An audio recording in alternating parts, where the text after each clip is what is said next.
Behold, the toilet. Push that lever, and everything inside gets swept away. It's gone, like magic. But we know, it's not magic, it's science. And that's where we come in. We're LOTT, the LOTT Clean Water Alliance.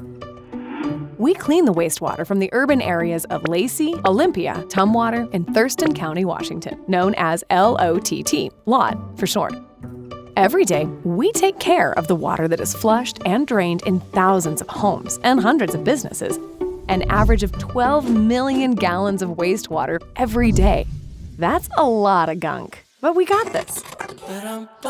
The used, dirty water comes here, to the southernmost end of Puget Sound, via massive underground pipes, gets cleaned in a multi-step process, and then gets released into Puget Sound.